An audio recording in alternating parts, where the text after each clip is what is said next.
ستي قالت لي لا تكبر من قدر واحد ما له قيمة، بيفكر حاله فهمان وهو بهيمة.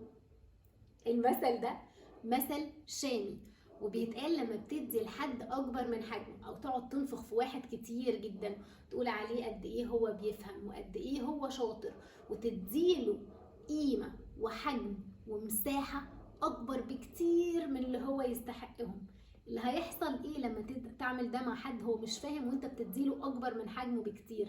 انه هيصدق ان هو فعلا حجمه كبير، هيصدق ان هو فعلا قيمته كبيرة، هيصدق ان هو فعلا بيفهم في كل حاجة وهو مش فاهم اي حاجة في اي حاجة.